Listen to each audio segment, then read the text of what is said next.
chapter 2 of the Odyssey. Again, this isn't in our textbook, it's in a packet. Odysseus relates his adventures with the Lotus Eaters and the Cyclops to the Phaeacians. So the king of Phaeacia, land of the oar-loving people, entreated Odysseus to tell his tale. The man of many schemes began his story. I am Odysseus, son of Laertes, and Ithaca is my homeland. I am known among the bronze-coated Greeks and the horse-taming Trojans for my many schemes. Even the deathless gods are aware of my deeds. Since your poet sings to you about the war the Greeks fought at Troy, I shall tell you about my travels, as I have tried to return home to Ithaca from Priam's great city. Upon leaving Troy, we tried to sail homeward with our 12 ships, but Zeus, the cloud-gatherer, turned day into night with a fearful storm. The winds were our captain, leading us where they chose. On the 10th day we arrived at the land of the Lotus Eaters, where the inhabitants eat the fruit of the lotus plant.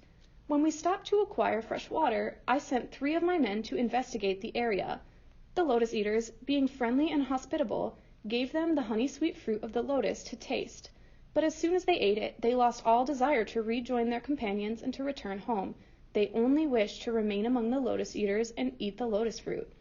I had to find them, drag them tearfully back to our ships, and tie them securely beneath the benches in order to take them with us.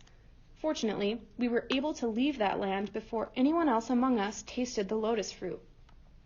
Next, we came to the land of the Cyclops, a one-eyed race who live easily off their rich land.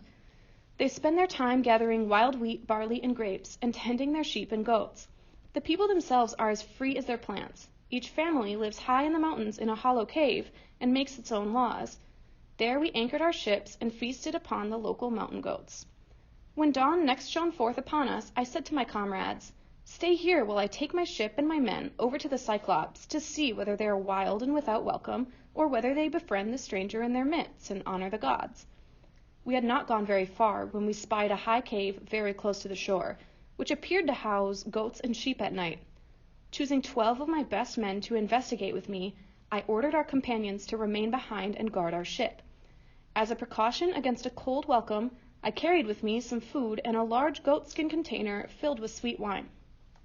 We could leisurely examine the large cave, for the Cyclops who lived there was probably out pasturing his flocks. At least, he was nowhere to be seen.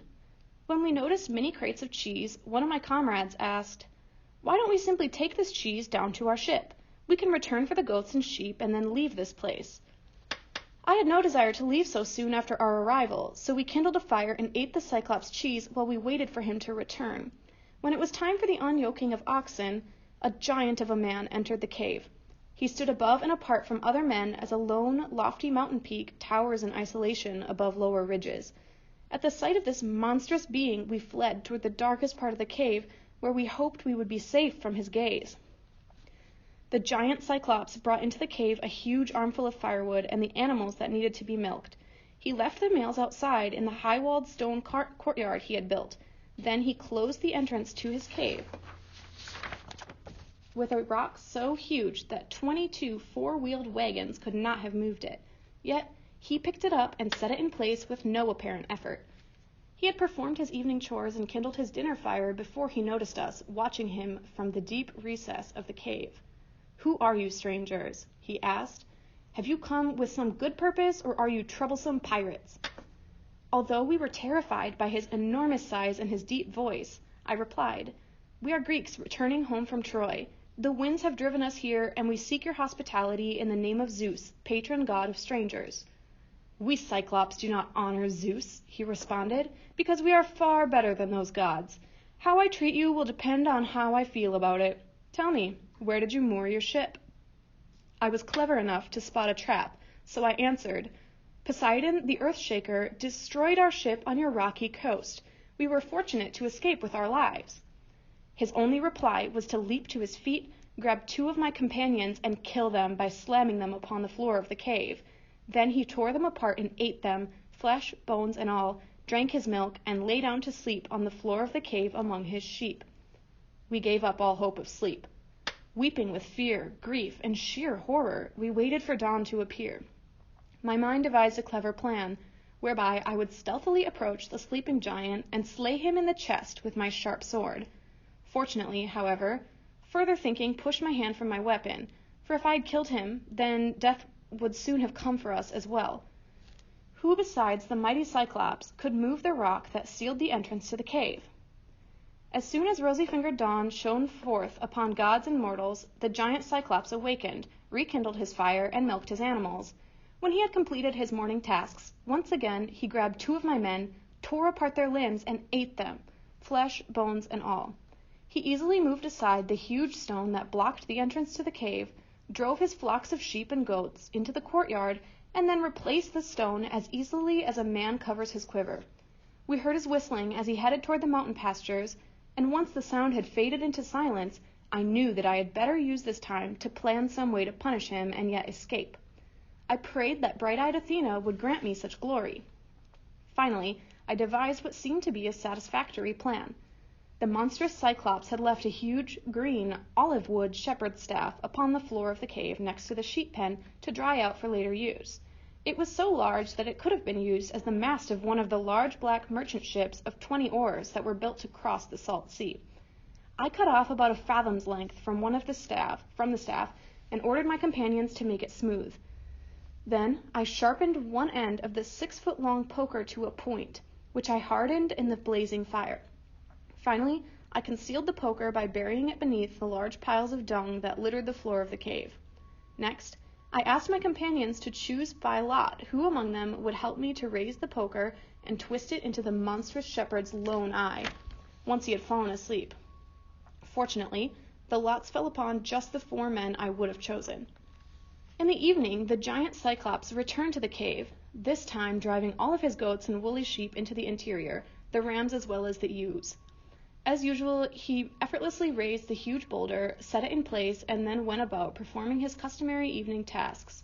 However, when he grabbed 2 more of my men in preparation for his evening meal, I was prepared. Offering him a bowl filled with my sweet red wine, I addressed the monstrous shepherd. "Cyclops," I said, "wash down your meal of human flesh with this tasty red wine. I brought it with me from the ship in the hope that you would accept it as a gift and help us get home." The Cyclops listened to my words, took the bowl from my hands, and drank the container dry. He was so pleased with the taste that he asked for more. "Give me more with a great heart, and tell me your name. Then I will give you a gift in return. We Cyclops have rich wine-giving plants, but your wine must be the ambrosia and nectar of the gods." So the monstrous shepherd spoke, and drank the second bowlful of wine as he had drained the first. 3 times I brought him wine, and 3 times he foolishly drank the bowl dry. By this time the wine had muddled his mind, so I craftily said to him, "Cyclops, I shall tell you my name as you have asked, but in return I want the stranger's gift that you promised me. No man is the name by which my mother, my father, and all my companions address me." "Then, No Man," replied the Cyclops, "I shall tell you what my gift to you will be. I shall choose to eat you last of all." With these words he collapsed upon the floor of his cave and lay there in a drunken stupor while wine trickled from his gaping mouth. I immediately withdrew the poker from its hiding place beneath the dung and pushed it deep into the hot coals of the fire until it was white hot. Meanwhile, I tried to strengthen the hearts of my companions with words of encouragement. When the pointed tip of the olive wood poker glowed with heat, I withdrew it from the fire. With stout hearts, my companions plunged the point of the poker into the giant Cyclops' solitary eye, while I twisted the pole round and round, as a man drills a hole in the timber of a ship. Blood poured out from around the poker, and as the eyeball burned, its roots crackled as white-hot axe hisses when a smith submerges it in cold water. The Cyclops screamed in agony, causing the walls of the cave to echo with his cries. We ran from him in terror as he wrenched the bloody poker from his eye and threw it to the floor. We hoped he would not find us as we huddled against the rear wall of the cave, for he was jumping wildly about, swinging his arms in fury. The monstrous shepherd called upon the neighboring Cyclops for help, and they were quick to come to his aid. As they stood at the blocked entrance to the cave, they asked, "What terrible thing has happened to you, Polyphemus, that you have awakened us in the middle of the night with your screams? Is some man stealing your flocks, or is someone using trickery or force to kill you?" In his anguish, from inside the cave, the giant Polyphemus cried, "No man is killing me, but with cunning and not with strength." His friends replied, "Well then, if no man is hurting you, you are alone. You must be ill. All you can do is pray to your father, Poseidon." With this advice they left, for they saw nothing else that they could do to help him. My heart filled with laughter at the success of my devious name. Then Polyphemus blindly felt his way to the entrance of his cave, removed the huge stone that blocked the doorway, and sat there with outstretched arms, expecting that he would touch me if I attempted to leave with his sheep. I thoughtfully considered how, in fact, my companions and I were going to escape almost certain death. As I gazed upon the Cyclops' well-fed rams, each wearing a coat of thick fleece, I devised a scheme that I thought would be successful. Quietly, I collected the braided willow twigs Polyphemus slept upon and tied the rams together in groups of 3 across. I tied one of my companions beneath the body of each middle ram. The other 2 rams protected him from the monstrous shepherd's blind touch. I myself chose the best ram of all. Clutching his back, I stretched myself beneath his body, burying my fingers in his thick fleece. In this way we waited the rest of the night. When dawn next brought forth light, Polyphemus sent the males in his flocks out to pasture. As the sheep passed him, he slowly ran his fingers across the fleece on their woolly backs, but he failed to discover my companions. The rams carried them forth to safety. Finally, the ram I had chosen passed beneath the giant's touch. "Why are you last, good ram?" Polyphemus asked. "Each day you are the first to feed upon the grass, the first to drink from the stream, and the first to return home in the evening. Pity your poor shepherd for his blindness. No man is cruel and cunning," he continued, "to have used wine as a weapon against me, for surely no other device could have conquered me. If only you could speak, I know that you would tell me where he is hiding. Then I would hurl him to the ground with such force that his brains would splatter across the floor of my cave. Yet, even now, no man has not escaped my wrath." With these words, Polyphemus sent my ram out to pasture with the rest. As soon as I felt we were safe from the Cyclops, I freed my companions, and we drove his fine rams straight toward our ship. As welcome as we were to those we had left behind, they wept for the men Polyphemus had eaten. I had no liking for their tears, and ordered them to load our new cargo quickly, so that we could speedily set sail upon the wine-dark sea. However, I would not leave that monstrous Cyclops without a final word. When I knew that I could safely shout and still be heard, I cried, "Polyphemus, the man whose companions you captured and ate in your hollow cave was indeed equal to your great strength. Zeus has now punished you for so cruelly mistreating your guests." Polyphemus responded to my words by tearing off the peak of a great mountain and hurling it toward us. The earth-shaker must have given sight to his son's hand, for the gigantic rock crashed into the salt sea right in front of our ship, creating an enormous wave that forced us back toward the shore. Quickly I grabbed a long pole and pushed us off to sea before we met with further danger. Then, from twice as far, I prepared to shout another message. "Foolish captain," my companions exclaimed, "why must you continue to incite that monstrous Cyclops? Did not his first attack upon our ship bring us close enough to death?" Their words did not convince me to be more cautious. I comforted my angry heart by shouting, "Cyclops, if any mortal asks who blinded you, tell him that Odysseus, raider of cities, is to blame." Polyphemus groaned when he heard my words. "Then the prophecy of long ago has come to pass," he cried. "I have expected my fate in the form of some large and impressive visitor. I was completely misled by how small and weak you are. Never did I imagine that wine would destroy my sight.